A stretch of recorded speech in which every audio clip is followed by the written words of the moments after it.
मंगलमय मंगल करण वीतराग विज्ञान।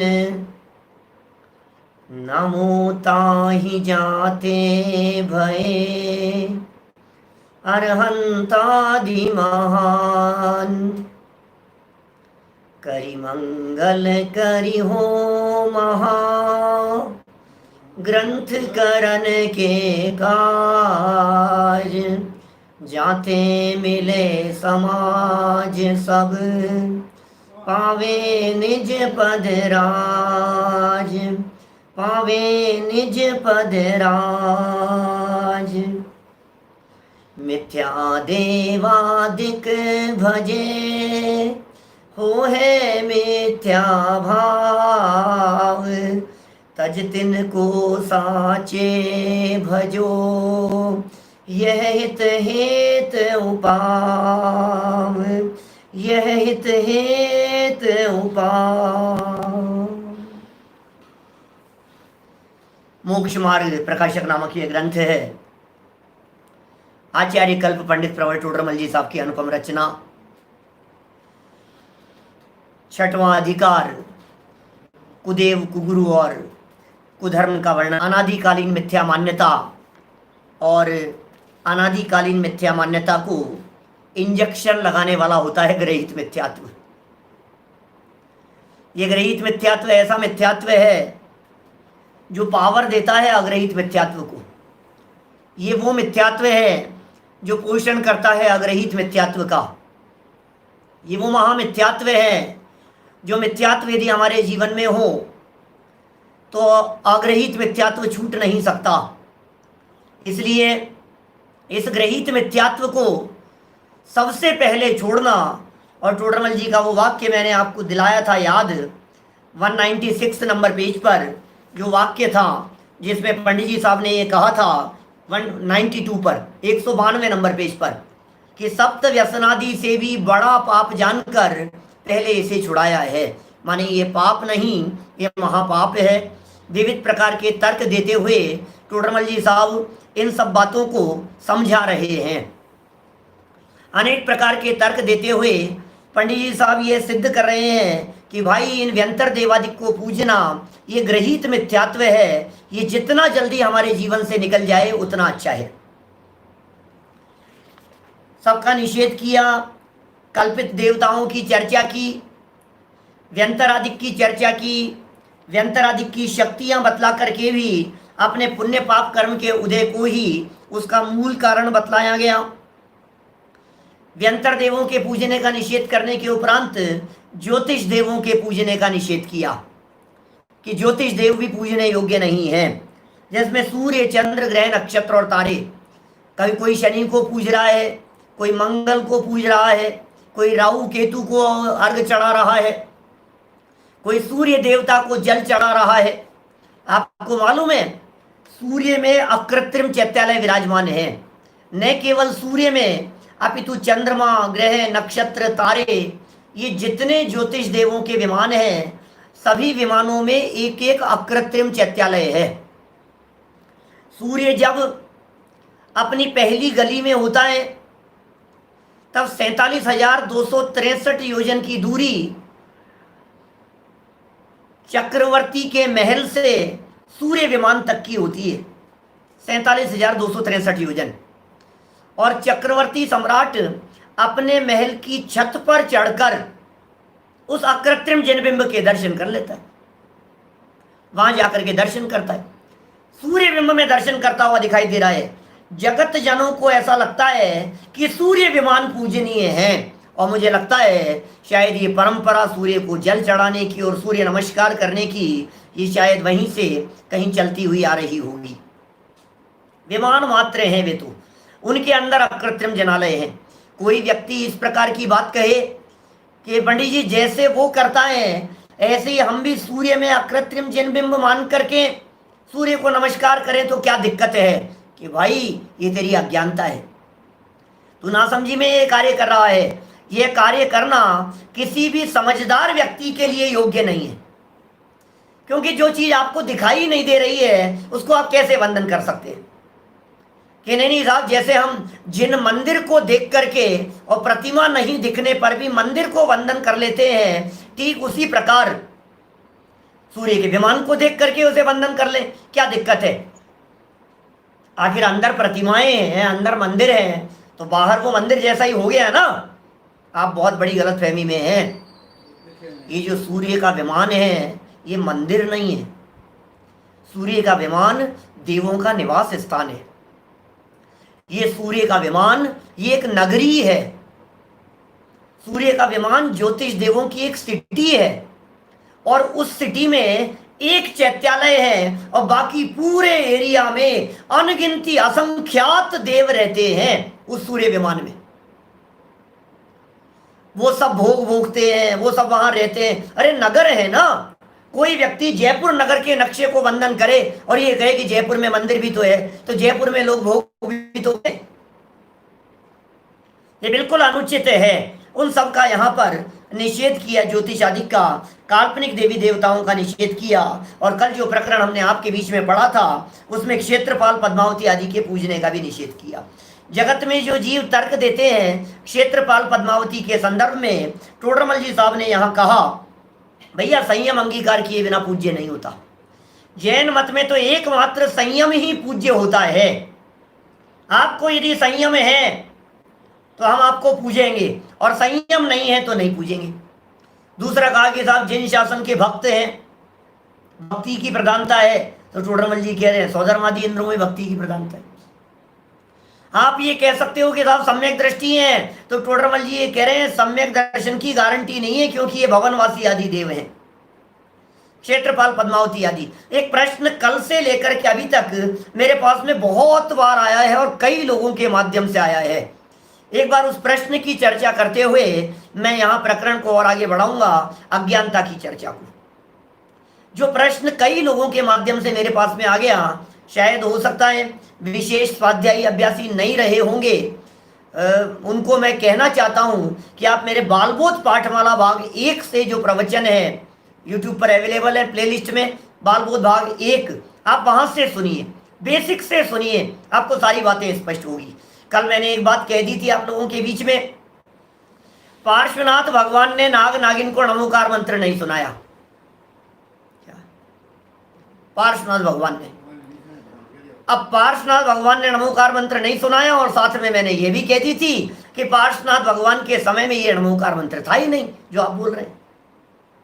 कई लोगों के प्रश्न आ गए, क्या बात कर रहे हैं साहब, नमोकार मंत्र तो अनादि अनिधन है, नमोकार मंत्र तो शाश्वत मंत्र है, नमोकार मंत्र तो अनादि काल से है, ये था नहीं। ये बात कुछ जच नहीं रही है, हमारे को समझ में नहीं आई ये बात, इसको और थोड़ा सा स्पष्ट करें। मैं आप लोगों को बहुत स्पष्ट शब्दों में कहना चाहता हूं, बालबोध के उन व्याख्यानों में इन सब बातों को बहुत अच्छे ढंग से खोल करके बतलाया है, प्रसंग उठा है, इसलिए 2 मिनट में चर्चा जरूर करना चाहूंगा।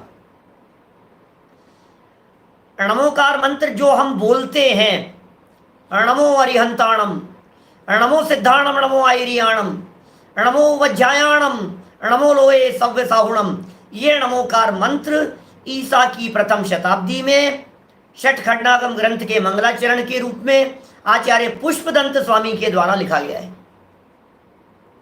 पुष्पदंताचार्य देव ने इस मंगलाचरण को लिखा। उससे पहले ये शब्द नहीं थे, उससे पहले ये नमोकार मंत्र नहीं था, ये नमोकार मंत्र नहीं था, लेकिन पंच नमस्कार मंत्र, पंच परमेष्ठियों को वंदन किया जाने वाला मंत्र निश्चित तौर पर अनादि निधन है, क्योंकि पंच परमेष्ठी अनादि काल से होते आ रहे हैं, अरहंत भगवान अनादि से होते आ रहे हैं। आप जानते हैं 14 गुणस्थानों में 13वां गुणस्थान भी एक ऐसा गुणस्थान है जो शाश्वत गुणस्थान है। क्या इसमें अंतराल नहीं पड़ता कभी 13वें गुणस्थान में?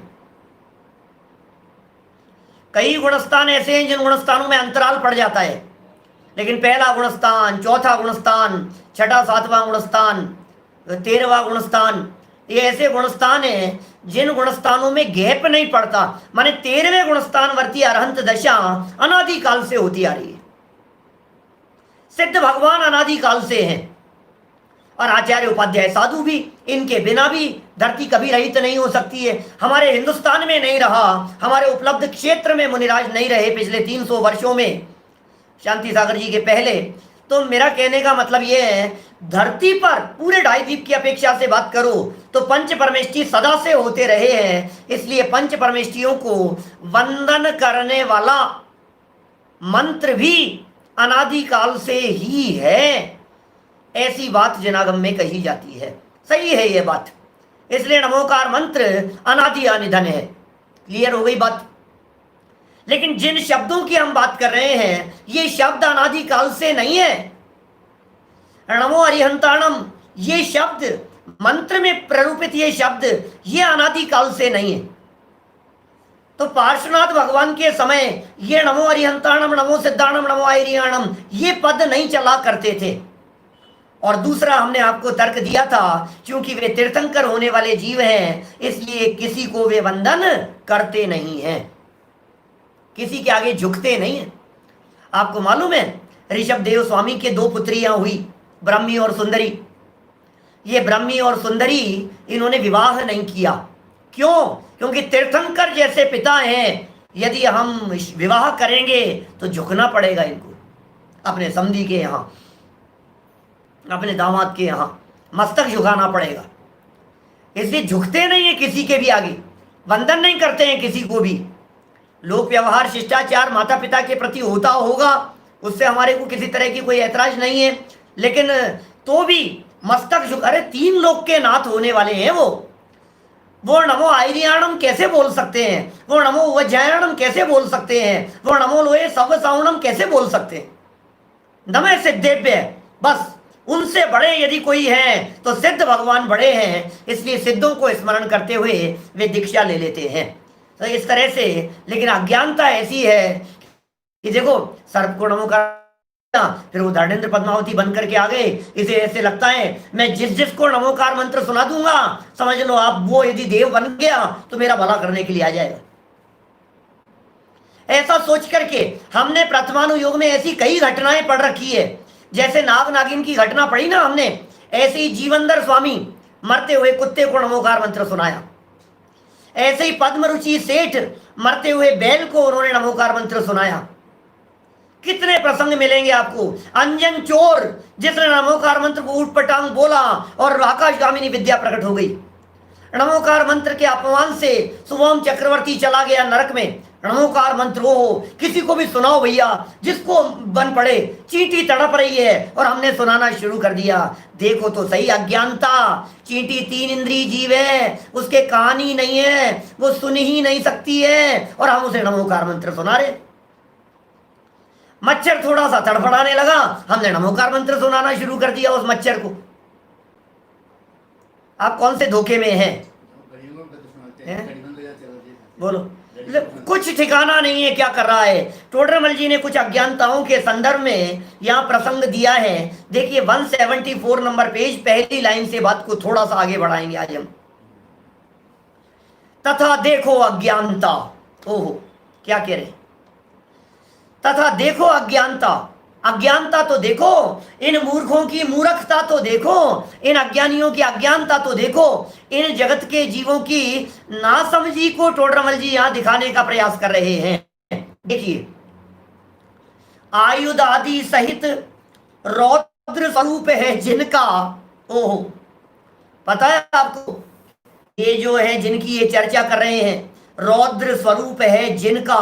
कौन कौन ऐसे? क्षेत्रपालादिक, क्षेत्रपाल की चर्चा कर रहे हैं। आप लोगों में से बहुत सारे लोगों ने देखा ही नहीं होगा क्षेत्रपाल को, और बहुत सारे लोग जानते होंगे। जो जानते हैं वो देखो जरा कैसा रूप है। एक आध बार शक्ल तो देखो उनकी, आप उनकी शक्ल देखिए, आप उनकी जो मूर्ति है वो देखिए। अरे पता नहीं क्या क्या अस्त्र शस्त्र लेकर के, और उन्होंने सदाशिवदास जी ने तो ऐसा लिखा कि वो हाथ में कंकाल मुंडी, एक हाथ में किसी की मुंडी है, एक हाथ के अंदर कोई अस्त्र शस्त्र है, और ऐसा भयानक रूप है उनका, और ऐसे रूप सहित रौद्र स्वरूप दिखाई देता है उनका, और उसकी गा गा करके भक्ति करते हैं। टोडरमल जी कह रहे हैं भाई साहब देखो तो सही, जिनमत में भी रौद्र रूप पूज्य हुआ। ये रौद्र रूप जिनमत में कैसे पूज्य हो सकता है? हमारे यहाँ जैन मत में, हमारे यहाँ जैन संप्रदाय में वीतरागता पूज्य है। हमारे यहाँ जैन संप्रदाय में अस्त्र शस्त्र वाले पूज्य नहीं हो सकते हैं। अरे अस्त्र शस्त्र रखना इस बात का ताकत का प्रतीक नहीं है। एक व्यक्ति कहता है देखो कितनी पावर है, बंदूक लेकर के चलता हूं। एक दादा ऐसा कहता है कि भैया सुन कितना पावरफुल हूं मैं, चक्कू रहता है हमेशा मेरी जेब में। तो बेटा ये तेरी कमजोरी का सूचक है, तेरी पावर का सूचक नहीं। जो शक्तिशाली होते हैं उन्हें अस्त्र शस्त्र की जरूरत नहीं होती। जिनकी निजी पावर और निजी शक्तियां होती है उन्हें जरूरत नहीं होती बाहर में किसी हथियार की। हथियार रखना डरपोक होने का प्रतीक है, हथियार रखना कमजोरी का प्रतीक है। जो कमजोर होते हैं वे हथियार वाले होते हैं। हमारे भगवान वीतरागी है। क्या क्षेत्रपाल पद्मावती के पास में चले जाओ, कोरोना मिट जाएगा। सजल भाई बोलो, क्या पागल बना रहे हैं, समझ में नहीं आता है। टोडरमल जी के नीचे तर्क अभी पढ़ेंगे अपन, आपको सुनकर के मजा आएगा कैसी बातें कह रहे हैं पंडित जी साहब। ओपन माइंडेड होकर के यदि कोई व्यक्ति इन बातों को सुनेगा तो उसे समझ में आए बिना नहीं रहेगा। क्या ओपन माइंडेड होकर के। हमारे भगवान की वीतरागता इस प्रकार की है। हमारे भगवान की वीतरागी छवि को आप देखो, हाथ पे हाथ धर करके बैठे हैं, अस्त्र शस्त्र नहीं है, हाथ पे हाथ धरे ऐसे करना कुछ न रहा जैसे। हाथ पे हाथ धर करके बैठी हुई भगवान की वीतरागी प्रतिमा, बगल में पत्नी नहीं है। दादा कभी इस तरह की बात भी कह देते हैं कि देखो आप ये तो ऐसा तो करो कभी कि हमारे आदिनाथ भगवान आशीर्वाद की मुद्रा में दिखाई देवे। बोलता हूं मैं बहुत बार, कभी नहीं कर सकते ऐसा। किसी जैन मंदिर में, किसी दिगंबर जैन मंदिर में आदिनाथ भगवान की, महावीर भगवान की, शांतिनाथ भगवान की कोई एकाध ऐसी प्रतिमा तो बतलाओ जो प्रतिमा आशीर्वाद देते हुई हो। दिखती है आपको कोई ऐसी प्रतिमा जो प्रतिमा आशीर्वाद देने वाली दिखाई देती हो? एक भी जगह नहीं मिलेगी आपको। अरे हमारे भगवान आशीर्वाद देते ही नहीं है। तुम भक्तों को कुछ नहीं देत, अपने समान बस बना लेत।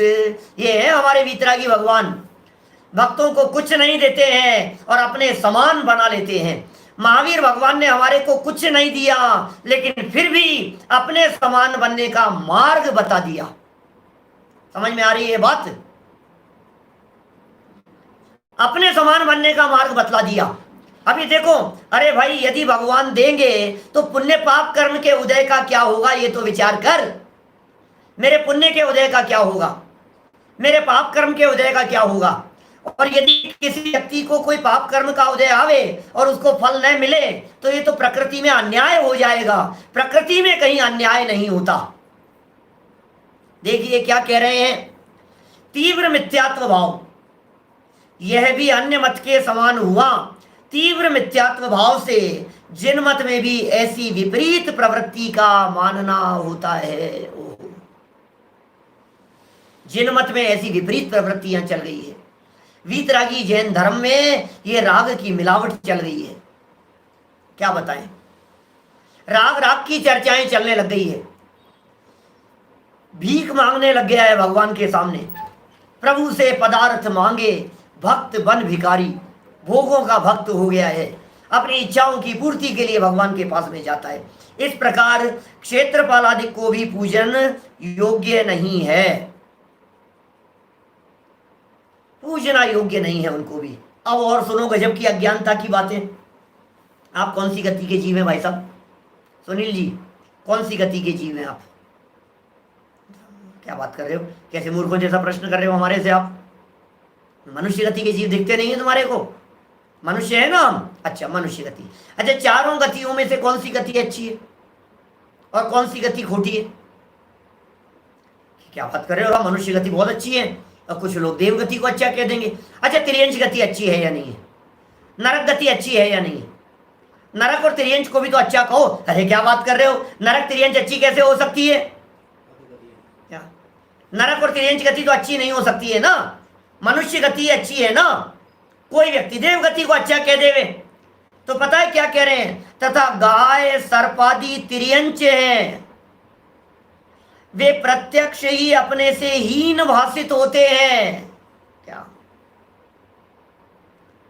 वे अपने से हीन भाषित हो रहे हैं, प्रत्यक्ष अपने से हीन भाषित हो रहे हैं।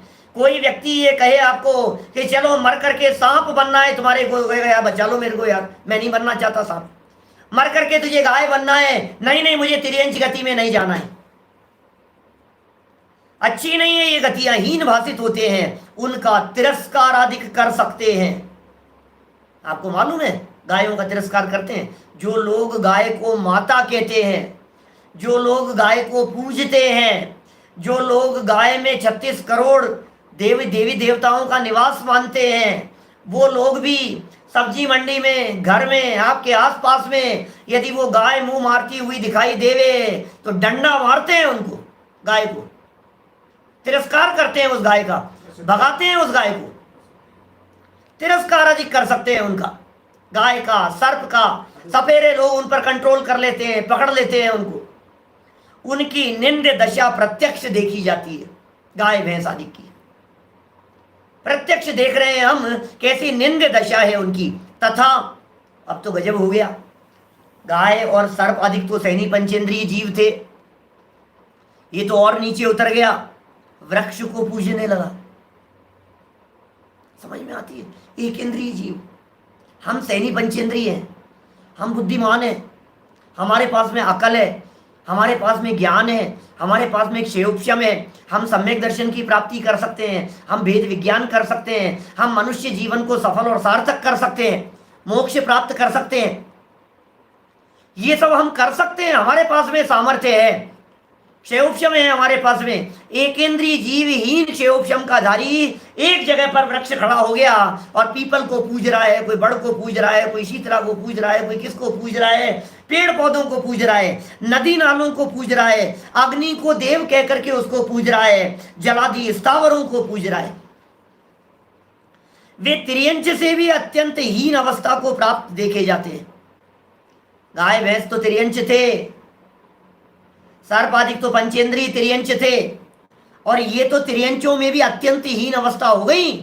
एकेंद्रीय अवस्था से तरसते हैं जीव, एकेंद्रीय अवस्था वाले त्रस पर्याय को प्राप्त करने के लिए। तथा और अज्ञानता देखो जरा, इसके अज्ञानता की महिमा तो देखो।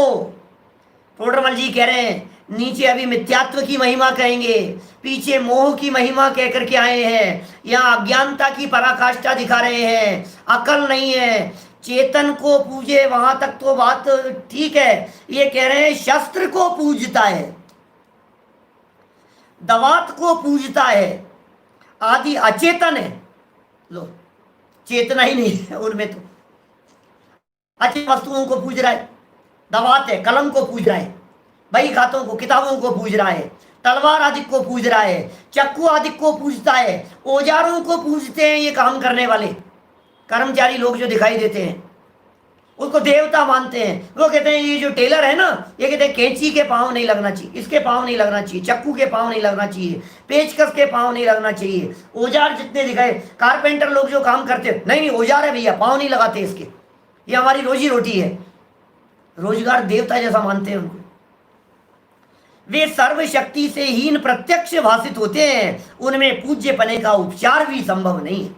क्या कार को पूज रहा है, इनको पूज रहा है, दुनिया भर का झाड़ू को पूज रहा है, क्या कहाँ कहाँ तक बतलाएं भाई साहब आपको, कहाँ तक कहें। अचेतन है, टोडरमल जी ने एक तर्क दे दिया। पता है जब इनको अचेतन कहा जाता है तो सामने से कुछ लोग ऐसे मिलते हैं जो ये कहते हैं पंडित जी एक बात बताएं आपको, अपनी जो ये मूर्तियां विराजमान है ना, ये भी तो अचेतन है, तो हम भी तो पत्थरों को पूज रहे हैं, हम नहीं पूज रहे हैं क्या इन मूर्तियों को?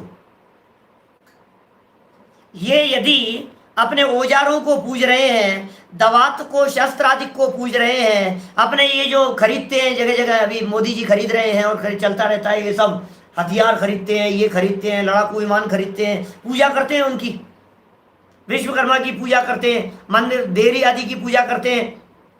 तो इसी तरह से हम लोग मूर्ति की पूजा करते हैं, तो अचेतन तो दोनों ही है ना, एक समान है ना। तो ध्यान दीजिएगा, एक बात कह रहा हूं, हम लोग मूर्ति पूजक नहीं हैं। क्या बात कर रहे हो? जैन समाज मूर्ति पूजक नहीं है सजल भाई। तारण समाज तो मूर्ति पूजक है ही नहीं, लेकिन सकल दिगंबर जैन समाज भी मूर्ति पूजक नहीं है। मूर्ति पूजक का हमारे यहां विधान ही नहीं है मूर्ति पूजन का। हम प्रतिमाओं की पूजन नहीं करते, हम मूर्तियों की पूजन नहीं करते, हम मूर्ति के माध्यम से मूर्तिमान की पूजन करते हैं। समझ में आ रही है बात? आदिनाथ भगवान की मूर्ति है, प्रतिमा है, हम प्रतिमा को नहीं पूज रहे हैं। हम आदिनाथ भगवान की प्रतिमा को नहीं, हम आदिनाथ भगवान की प्रतिमा के माध्यम से आदिनाथ भगवान को पूज रहे हैं। मुकेश जी भाई साहब विदिशा, सही कह रहा हूं कि नहीं बोलो? हम किसको पूज रहे हैं सोचिए आप। ये सोच रहा है कि मैं तो इस प्रतिमा को पूज रहा हूं। कोई पाषाण की प्रतिमा को पूजता है, कोई धातुओं की प्रतिमा को पूजता है, कोई रत्नों की प्रतिमाओं को पूजता है। अरे भाई, रत्नों की प्रतिमाओं को नहीं पूज रहे हैं हम धातु की पूजा नहीं कर रहे हैं, हम पाषाण की पूजा नहीं कर रहे हैं। हम उसके माध्यम से मूर्तिमान जो भगवान है उनकी वीतरागता को याद कर रहे हैं, उनकी सर्वज्ञता को याद कर रहे हैं। हम वीतरागी सर्वज्ञ परमात्मा के उपासक हैं। बात ख्याल में आती है? यदि आप अपने आप को मूर्ति पूजक समझते हैं तो बराबर नहीं है बात। हम वीतरागता के पूजक हैं।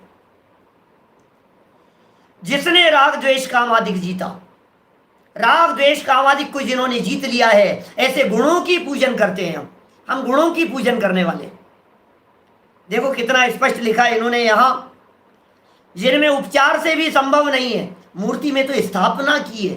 यदि हम मूर्ति पूजक होते तो उस मूर्ति को दुकान पर पूजते, हम अप्रतिष्ठित प्रतिमाओं को भी पूजते हम, लेकिन नहीं पूजते।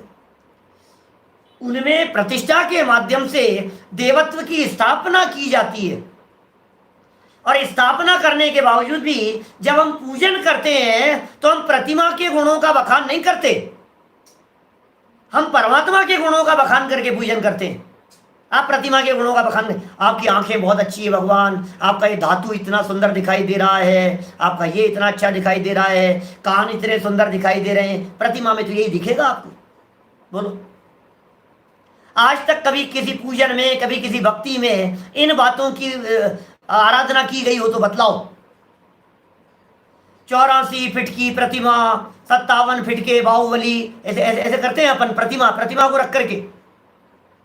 नहीं भाई साहब, हाइट के आधार पर उनकी भक्ति नहीं होती है। जितनी भक्ति होती है, जितनी पूजा होगी, उस पूरी पूजा में प्रतिमा का वर्णन रंच मात्र भी नहीं होगा। उसमें जो वर्णन होगा ये हमारे भगवान के गुणों का वर्णन होगा। इसका मतलब आप गलतफहमी में थे कि हम प्रतिमा को पूज रहे हैं। असली बात तो ये थी कि हम भगवान के गुणों की पूजा कर रहे हैं। बात ख्याल में आ रही है? देखिए, अभी तो न मालूम क्या क्या चल रहा है। जितेंद्र जी भाई साहब क्या करें, छोड़ो उन सब बातों को। देखिए क्या कह रहे हैं, इनको पूजने से प्रत्यक्ष व अनुमान द्वारा कुछ भी फल प्राप्ति भाषित नहीं होती। क्या भाषित हो जाएगा? बोलो सुरेंद्र जी भाई साहब कोटा से, क्या हासिल हो जाएगा? दवात पूजने से क्या हो जाएगा? अस्त्र शस्त्र पूजने से क्या हो जाएगा? दुकान पूजने से क्या हो जाएगा? दुकान कोई पूजता है मूर्ख, इसको अकल नहीं है। दुकान पर जाकर के ऐसे ढोक लगाता है, खोलते समय ऐसे 3 बार माथा टेकता है जैसे मंदिर में जा रहा हूं। हमारे प्रधानमंत्री जी संसद में जब पहले दिन प्रवेश किया तो संसद की सीढ़ियों पर पहले माथा टेका उन्होंने। बोलो, अरे ऐसे समझते हैं, अपने को ऐसे लगता है कि ये कोई महानता का काम हो रहा है। अपने को ऐसे लग रहा है कि ये ऐसा हो रहा है। वो न्याय के देवता, उनकी दृष्टि में जो कुछ भी हो, हम ये कह रहे हैं हम किस किस को पूज रहे हैं ये बतलाइए, हम क्या क्या कर रहे हैं। अपनी दृष्टि सुधारनी है, अपनी मान्यता सुधारनी है, समझना। प्रत्यक्ष भी कोई फल भाषित नहीं होता, अनुमान से भी कोई प्रतिफल भाषित नहीं होता, इसलिए इनको पूजना योग्य नहीं है। इस प्रकार सर्व ही कुदेवों को पूजना मानना निषिद्ध है। जगत में जितने देवी देवता कुदेवों के रूप में दिखाई देते हैं उन सब को पूजना और मानने का यहाँ निषेध किया गया है, वो योग्य नहीं है। अब मिथ्यात्व की महिमा देखो जरा कि साहब आप कुछ भी कहो पंडित जी, जो लोग पूजते हैं ना, जो लोग मानते हैं ना, उनसे चर्चा करके देखो जिग्नेश भाई कभी, पता है आपको क्या लगेगा? जब आप किसी व्यक्ति को पूजा करते हुए भक्ति करने वाले व्यक्ति से मिलोगे ना, वो कहेगा नहीं पंडित जी मेरे तो सारे काम यही करते हैं, क्या हमारे तो बच्चों की शादियां इन्होंने करवाई है, हमारे तो घर इनकी वजह से बन गया है, हमारे तो इनके आशीर्वाद से तबीयत ठीक हो जाती है, यही करने वाला। आप गलत फहमी में हो, यही करते हैं सब कुछ, ऐसा कहेंगे लोग। ये टोडरमल जी कह रहे हैं मिथ्यात्व की महिमा है ये। एक अज्ञानता की महिमा बतलाई, मोह की बतलाई थी, ये कह रहे हैं ये तेरे मिथ्यात्व की महिमा है, तेरी उल्टी मान्यता। और पेज नंबर 25 पर जैसा कहा था टोडरमल जी साहब ने, मोहन धूल पड़ी है, ऐसी भुरकी पड़ी हुई है माथे पर, मोहन धूल पड़ी, मिथ्यात्व की भुरकी पड़ी हुई है, इसलिए इसको दिखाई नहीं देता है, समझ में नहीं आता है। लोक में तो अपने से, सुनना ध्यान से क्या कह रहे हैं, एक एक वाक्य बहुत मार्मिक है। लोक में तो अपने से नीचे को नमन करने में अपने को निंद मानता है। अच्छा मैं कैसे नमस्कार करूंगा उसको? बोलो, मैं तो मेरे से छोटा है, मैं उसको कैसे नमस्कार करूंगा? वो तो मेरा कर्मचारी है, मैं उसके कैसे हाथ जोड़ सकता हूं? वो तो मेरा सर्वेंट है, मैं उसके कैसे हाथ जोड़ सकता हूं? लोक में तो बड़ा अपने आप को होशियार समझता है। लोक में तो बातें इस प्रकार की कह रहा है, अपने आप को निंदे मानता है अपने से नीचे को नमन करने में, और मोहित होकर रोढ़ों को तक को पूजते हुए भी निंदेपना नहीं मानता। रोढ़ी समझ गए आप क्या? पत्थर के टुकड़े, कंकड़ पत्थर, इनको रोढ़ों को पूज करके, और देवत्व की कल्पना कर लेता है, अपनी मान्यता में देवत्व की कल्पना कर लेता है। अपने घर में कहीं भी किसी भी चीज को ऐसा कोई लीप पोत करके बिठा दो और पूज्य हो जाता है, बस वो पूजना मानने लग जाता है, वो समझता है कि तो पूज्य हो गया, इसका सम्मान करो। रोड़ों तक को, रोड़ों का अर्थ सड़क नहीं है, रोड नहीं है, रोड़ी, रोड़ी कहना चाह रहे हैं, पत्थर कहना चाह रहे हैं। कबीरदास जी का कथन है इस तरह का, क्या कहते हैं, पत्थर पूजे प्रभु मिले तो मैं पूजूं पहाड़। इन पत्थरों को पूजने से यदि प्रभु मिल जावे तो मैं पहाड़ पूजने तक को तैयार हूं। पूजते हुए भी निंदेपना नहीं मानता। तथा लोक में तो जिससे प्रयोजन सिद्ध होता जाने उसी की सेवा करते हैं। लोक में किसकी सेवा करते हैं? जिनसे प्रयोजन सिद्ध होता हुआ जाने कि इनसे मेरा कोई प्रयोजन सिद्ध होगा, गोबर को पूजने लग जाता है। क्या कहे, कहां तक जाकर के बात कहे। ये देखो कहते हैं ना, समय पड़ने पर ये जीव गधे को भी बाप बनाने को तैयार हो जाता है। जगत में प्रसिद्ध है ये कथन, समय पड़े पर ये, क्या इस तरह के कई वाक्य चलते हैं इस तरह के, जिनमें कहता है कि भाई मौका लगने पर इनको भी, गधे को भी बाप बनाने को तैयार हो जाता है ये जीव। तो कह रहे हैं प्रयोजन सिद्ध हो रहा है तब बना रहा है ना, प्रयोजन सिद्ध हो रहा है इसलिए उनकी चापलूसी कर रहा है ना। और मोहित होकर के कुदेवों से मेरा प्रयोजन कैसे सिद्ध होगा, बिना विचारे ही कुदेवों का सेवन करते हैं। एक बहुत सुंदर तर्क दिया है पंडित जी साहब ने, बहुत ही सुंदर। इतने मार्मिक शब्द कहे, इतने मार्मिक शब्द कहे हैं कि थोड़ी सी आंखें खोल के देखो। बुद्धिमान लोग हो आप सुनील जी, बुद्धिमान व्यक्ति हैं, सोच करके देखें जरा थोड़ा सा। मैं किसी के भावनाओं को ठेस नहीं पहुंचाना चाहता हूं, लेकिन सत्य का निर्णय तो आपको करना ही पड़ेगा। सत्य का निर्णय नहीं करेंगे, सत्य को समझेंगे नहीं, तो वस्तु स्वरूप तक कैसे पहुंचेंगे? सत्य को समझे बिना सत्य की उपलब्धि कैसे होगी? सत्य की उपलब्धि के लिए सत्य को जानना और सत्य को समझना जरूरी है, अनिवार्य है ये चीज। देखो बहुत गजब बात कही। तथा कुदेवों का सेवन करते हुए जो इनके भक्त हैं, विशेषकर ध्यान देना, हम इनको पूजते हैं, हम गणेश जी को पूजते हैं, हम हनुमान जी को पूजते हैं, हम क्षेत्रपाल जी को पूजते हैं, पद्मावती जी को पूजते हैं, महादेव जी के यहाँ जाते हैं, हम यहाँ जाते हैं, हम देवी दहाड़ी आदि को पूजते हैं, शीतला आदि को पूजते हैं, जिन जिनको आप पूजते हैं। अब ये कह रहे हैं उनका सेवन करते हुए हजारों विघ्न होते हैं, उन्हें तो गिनता नहीं। बोलो, तुम तो रोजाना उनकी पूजन करते थे, फिर तुम्हारी तबीयत खराब क्यों होगी? तुम तो रोजाना उनकी भक्ति करते थे, उनको जल चढ़ाते थे, फिर तुम्हारा एक्सीडेंट कैसे हो गया?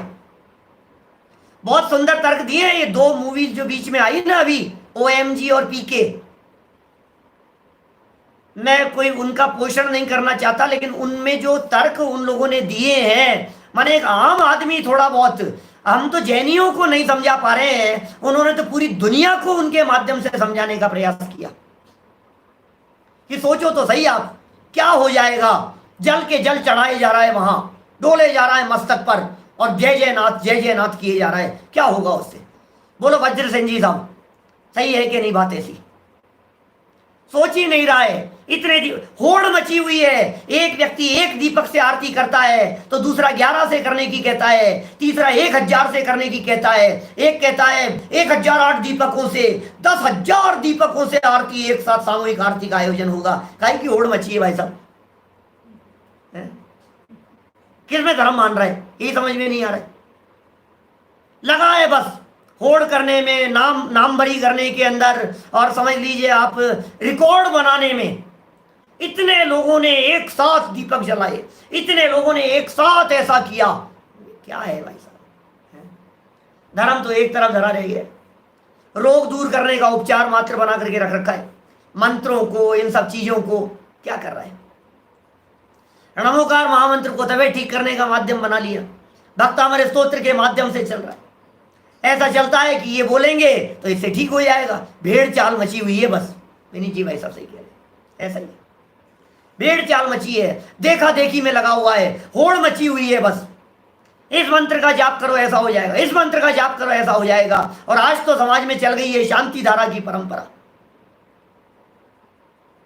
ये तो मिथ्या धर्म की, जब कुधर्म की चर्चा करेंगे ना, तब भी थोड़ी बहुत बात कर लेंगे आपके बीच में। 20 साल से ज्यादा पुरानी कमाई नहीं है शांति धारा की। कई लोगों को कहता हूं, कई क्षेत्र वाले लोग, परिचित लोग हैं, तो कहते हैं पंडित जी इस बहाने मंदिर में पैसा आ जाता है, आपका क्या बिगड़ता है? पैसा कमाने का माध्यम समझ लिया। धर्म तो एक तरफ धरा रह गया, सिर्फ पैसा, सिर्फ पैसा, सिर्फ पैसा। मंदिर में पैसा आना चाहिए, बोलियां लगनी चाहिए। और आजकल तो शांति धारा ऐसी चल रही है, घर बैठे शांति धारा कराओ, आप टीवी पर दिखाएंगे और आपका नाम बोल लेंगे 100-200 लोगों का बस, और पैसे भिजवा देना आप, आपके कल्याण हो जाएगा। क्या राज चल रहा है भाई साहब, क्या बताएं, समझ में नहीं आ रही है क्या हो रहा है। टोडरमल जी का वो वाक्य याद आता है, जगत भोला, जगत बहुत भोला है।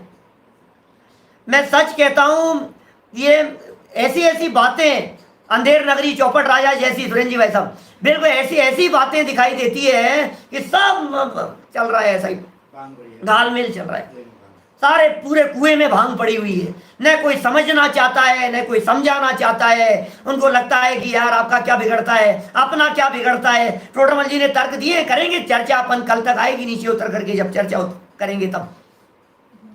ये अपना क्या बिगड़ता है। अब टोडरमल जी का तर्क देखो, गजब का तर्क देखना आप, बहुत गजब का तर्क दे रहे हैं।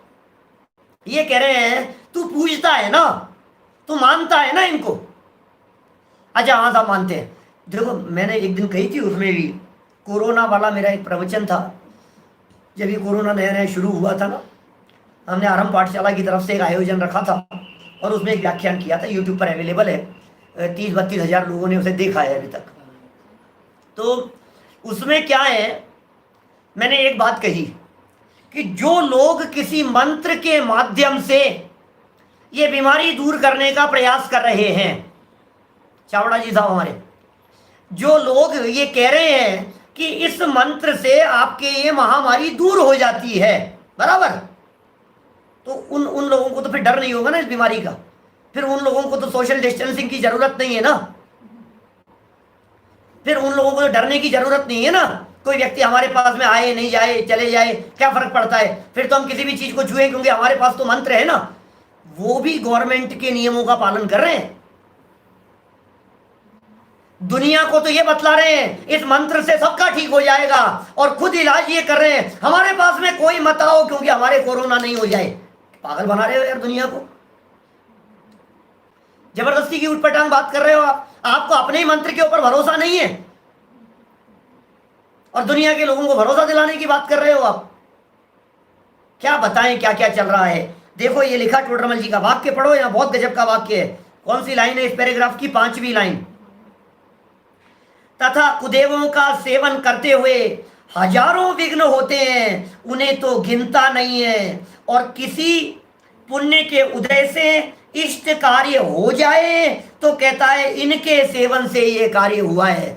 पत्थर पड़ गए बुद्धि पे। काम हुआ है पुण्य के उदय से, अनुकूल कार्य हो गया किसी पुण्य के उदय से। 1000 नहीं हो रहे थे तब तो देवताओं को देखा नहीं तूने कि काम क्यों नहीं हुआ, और एक काम हो गया तो कहता है इनकी कृपा से हो गया। तुम्हारी कृपा से सरे काज सारे, हे भगवान तुम्हारी कृपा से मेरे सारे कार्य हो रहे हैं, हे भगवान आपकी कृपा से मेरे सारे कार्य हो रहे हैं। क्या हो गया है? जबरदस्ती का ठीकरा फोड़ रहा है, जबरदस्ती ऐसे समझ रहा है कि इनकी कृपा से हो रहा है, इनकी कृपा से हो रहा है। खाम खामी। अरे हम कहते हैं आपको 10 बातें बतलाते हैं और हम दावे के साथ कह सकते हैं 10 में से 5 बातें 100% सही होगी आपकी लाइफ में। बोलो 10 में से 5 सही होगी सबकी सब। पूछना चालू कर देना हमारे को, अरे चढ़ाने लगना। बोलो मंत्र बना देंगे। क्या क्या हो रहा है? कुछ ठीक नहीं है, कुछ होश नहीं है।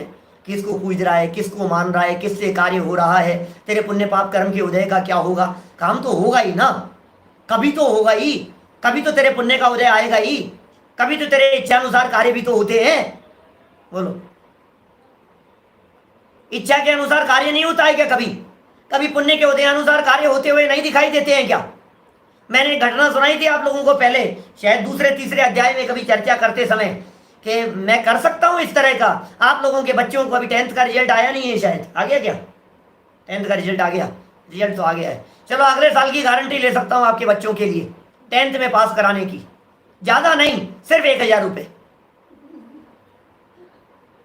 सिर्फ 1000 रुपये सब बच्चों को पास कराने की मेरी सेटिंग है बोर्ड में, और 1000 रुपये में सबको मैं पास करा दूंगा।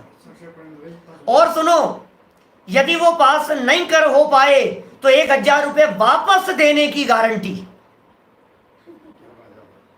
बोलो यदि नहीं होगा तो वापस देने की गारंटी। अब बतलाओ मिल जाएंगे ना मेरे को? हजारों मूर्ख मिल जाएंगे कि नहीं?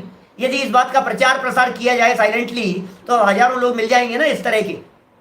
और हजारों लोग ऐसे भी तो होंगे, उन हजारों बच्चों में 50-60%, 70%, 80% यदि रिजल्ट गया है बोर्ड का, तो 80% तो अपनी, मैंने कुछ नहीं किया, कुछ नहीं करना है, अपने आप अपनी योग्यता से जो पास होंगे वो पैसे मेरी जेब में, और जो फेल हो गए भाई साहब वापस ले जाओ यार, हो नहीं पाया काम।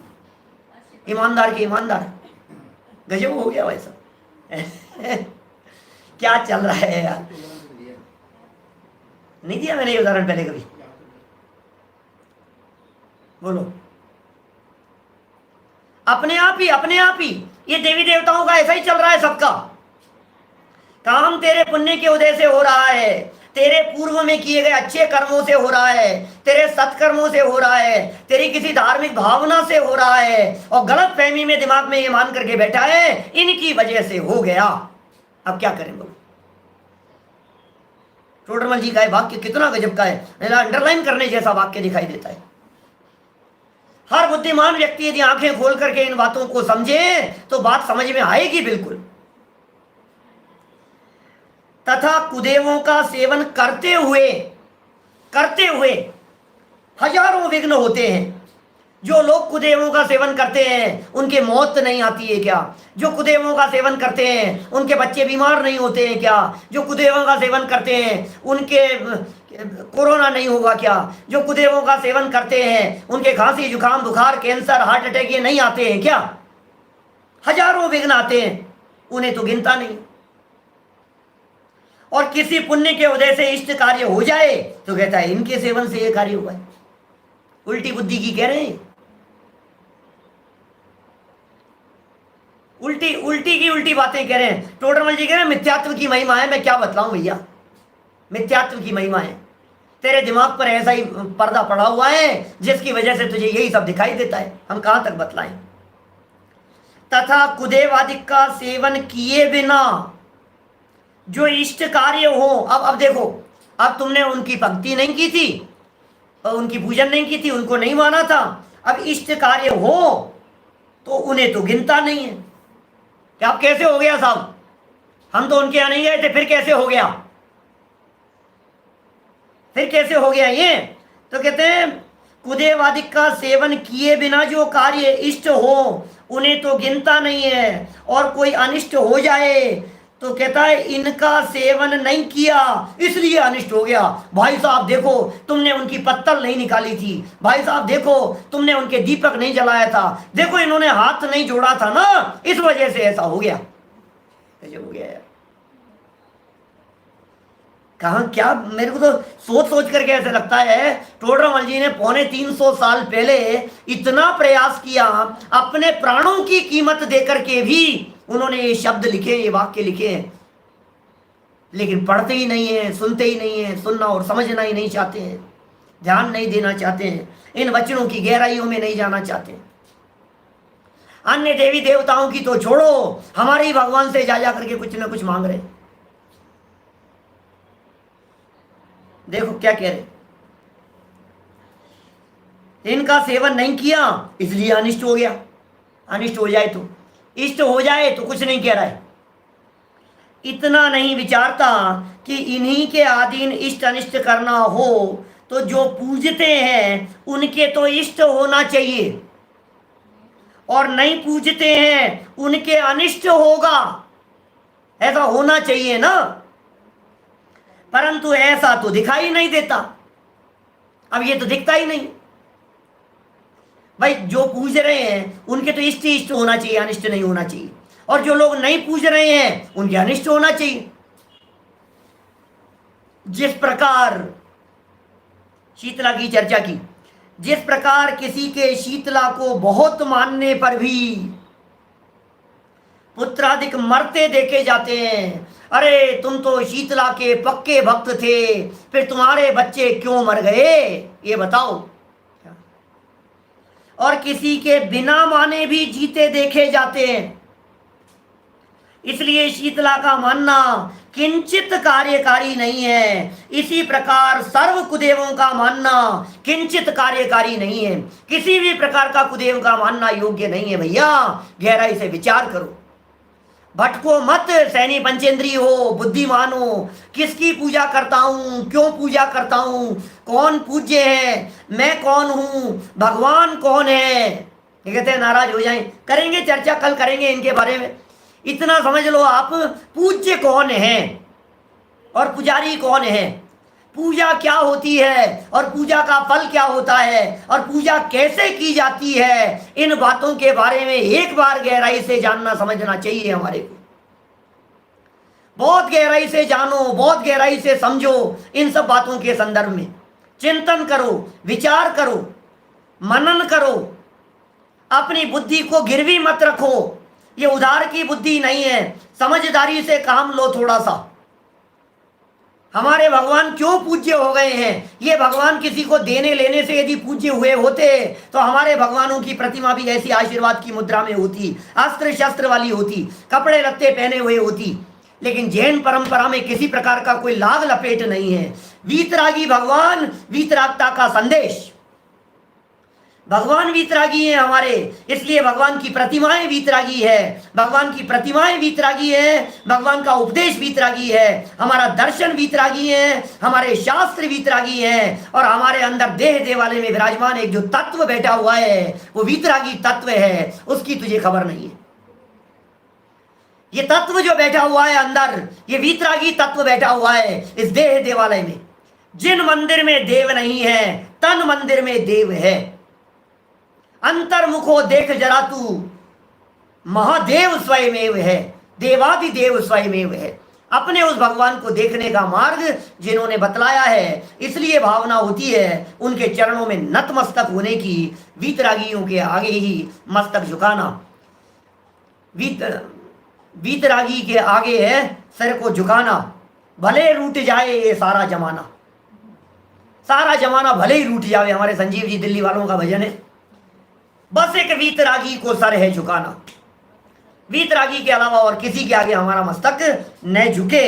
ये टोडरमल जी का यहाँ ऐसा प्रयास रहा है। और फिर भी लोगों को ऐसा लगता है कि साहब इनको मान लेने से क्या बिगड़ता है यार अपना, तुम जबरदस्ती इनका निषेध किए जा रहे हो, इनको मान लेने से अपना क्या बिगड़ जाएगा, इनको मान लेने दो ना। तो फिर टोडरमल जी ने कुछ और विशेष बातें कही है जिनकी चर्चा कल हम इसी समय आपके बीच में करेंगे।